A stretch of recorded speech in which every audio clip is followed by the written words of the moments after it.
In November 1910, under the cover of darkness, a private train quietly left New Jersey. Inside were some of the most powerful men in America.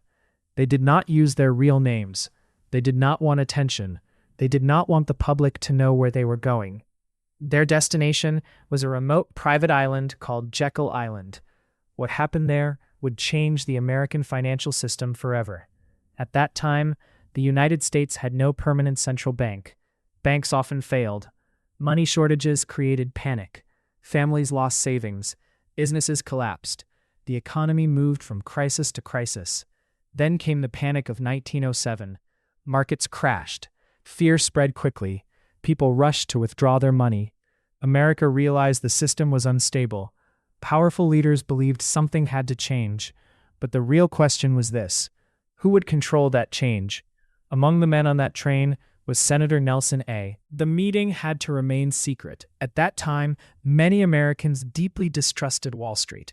People believed bankers already had too much power. If the public discovered that elite financiers were privately creating a national banking system, outrage would explode. So the men used only first names. They avoided reporters. They traveled quietly. They met inside the luxurious Jekyll Island Club. Far from the public eye, they discussed how to reshape American banking. They talked about reserve banks, emergency lending powers, control of interest rates, and how money would move during a crisis. After days of private debate, they created a plan. It became known as the Aldrich Plan. Although the name later changed, many of its ideas survived. In 1913, Congress passed the Federal Reserve Act. President Woodrow Wilson signed it into law. America finally had a central banking system. 12 regional reserve banks were created.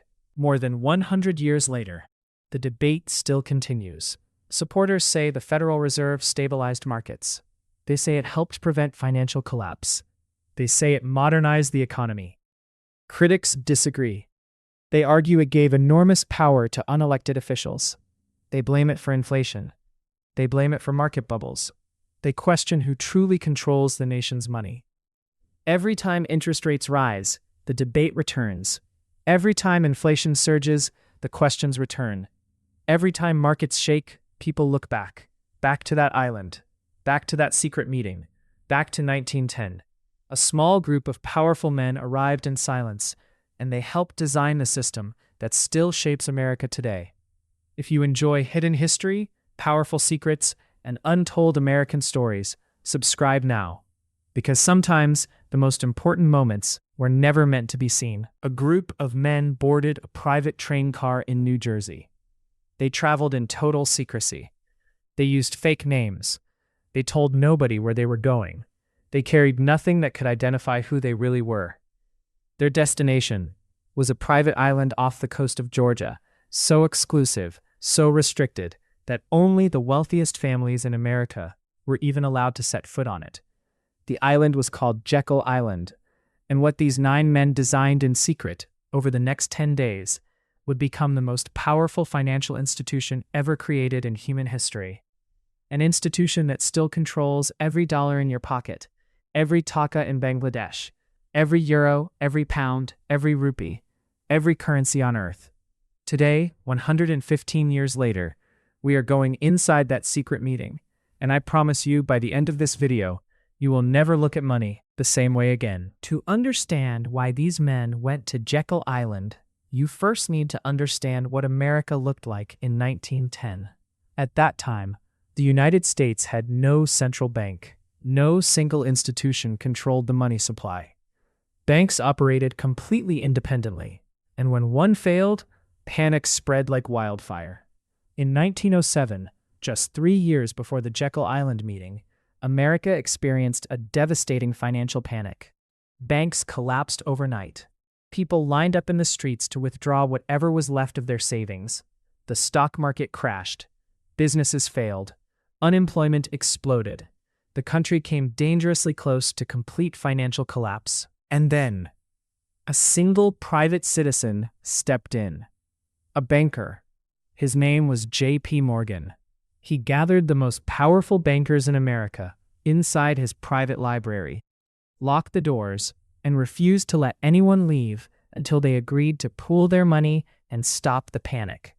One man, no government authority, no elected power, just one extraordinarily wealthy private banker who personally saved the American economy by locking people in a room.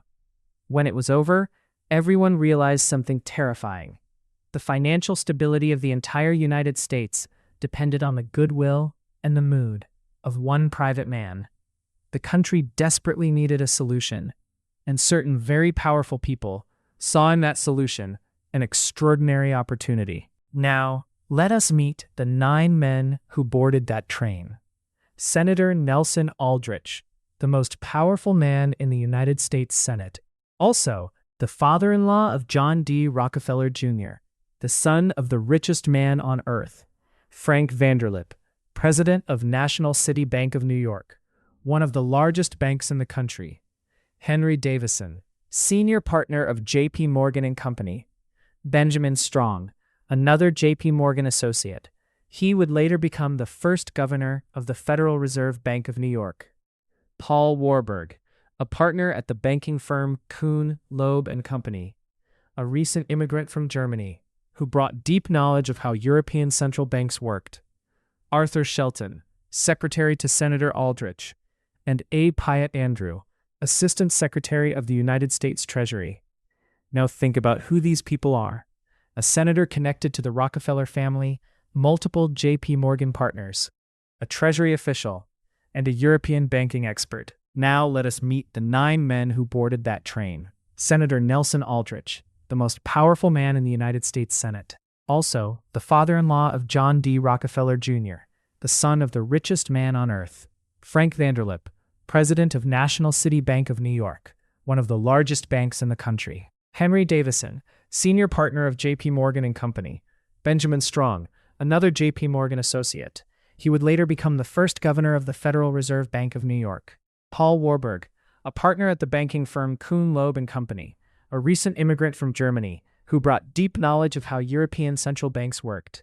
Arthur Shelton, secretary to Senator Aldrich, and A. Pyatt Andrew, Assistant Secretary of the United States Treasury. Now think about who these people are.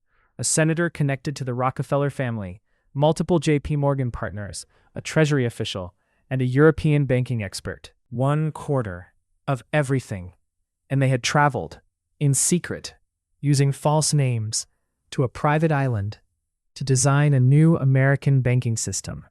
The question everyone should ask, and almost nobody does, is this: who exactly were they designing it for? Over 10 days on Jekyll Island, these men wrote the plan that would become the Federal Reserve Act of 1913. But to understand what they really created, you need to understand one concept that most people were never taught in school. Before the Federal Reserve, the United States dollar was backed by gold. If the government wanted to print more money, it needed to have more gold in its vaults. This was called the gold standard, and it meant that the money supply was limited by something real, something physical, something finite. You cannot create gold out of thin air, so you cannot create unlimited money out of thin air. Completely, permanently. Under the new system, the Federal Reserve could create money, not by finding gold, not by earning it, not by producing anything of value, simply by deciding to create it. And here's the mechanism that almost nobody ever fully explains. When the United States government needs money it does not have, it issues bonds. These are essentially government IOUs, official pieces of paper saying, "We owe you this money," plus interest. The government gives these bonds to the Federal Reserve. The Federal Reserve then creates new money from nothing and lends it to the government. Let me say that again. The Federal Reserve creates money from nothing and lends it to the government, which means from the very first moment the Federal Reserve is created, the United States government began owing money to a private banking institution, not to the people, not to the voters, to a private banking institution. But here is something remarkable. The men who designed the Federal Reserve knew that the American public would never accept a central bank designed by the biggest bankers in the country. So they disguised it. They called it federal, suggesting it was a government institution. They called it a reserve system, suggesting it was conservative and safe. They gave it 12 regional banks spread across the country. to make it look decentralized, democratic, belonging to everyone. They designed it to appear as a government institution, when in reality, it was and remains a privately owned institution. The Federal Reserve is not owned by the government. It is owned by its member banks, which are private commercial banks. When you pay interest on your mortgage, part of that money flows to a bank, and part of what that bank earns flows to the Federal Reserve System. For over 100 years, this structure has been operating quietly, exactly as this. 9 men on Jekyll Island designed it to operate. One of those 9 men, Paul Warburg, later wrote about the meeting. He confirmed it happened. He confirmed the secrecy. He confirmed the purpose, and he said the results speak for themselves. Now let us connect Jekyll Island to your life today. Every time the Federal Reserve raises or lowers interest rates, your mortgage payment changes, your car loan changes, your credit card debt becomes cheaper or more expensive. Every time the Federal Reserve decides to create more money, the value of every dollar already in existence goes down slightly. This is called inflation, and inflation is, at its core, a hidden tax. When prices go up by 5%, your savings by 5% less.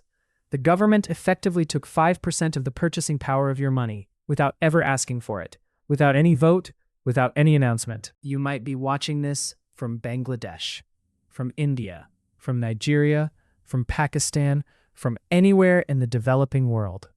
And you might be thinking, the Federal Reserve is an American institution. What does Jekyll Island have to do with me? Here's the answer. The US dollar is the world's reserve currency. This means that when Bangladesh buys oil, it pays in dollars. When India trades with Brazil, they often settle in dollars. When any developing country borrows money from the IMF, those loans are in dollars. This means that every decision made by the Federal Reserve affects every economy on Earth. When the Federal Reserve raises interest rates in America, money flows out of developing countries and back to America, because American investments suddenly become more attractive. This drains capital from Bangladesh, from India, from Nigeria, from dozens of other nations, causing their currencies to fall, their inflation to rise, and their economies to. In November 1910, 9 men boarded a train in secret. They traveled under false names. They met on a private island that ordinary Americans could never access. And over 10 days, they designed the institution that has shaped every financial decision, every interest rate, every inflation surge, every recession, every dollar in your wallet for the past 115 years. They called it the Federal Reserve. They told the public it was a government agency. They told nobody what really happened on Jekyll Island. For years, the meeting was denied. Eventually, the participants themselves confirmed it, because in the end, the results spoke for themselves. This is the story of how the modern financial system was built, not by voters, not by elected representatives, not by the people, but by 9 of the richest men in America, in secret, on an island that most people have never heard of, designing a system that most people still do not.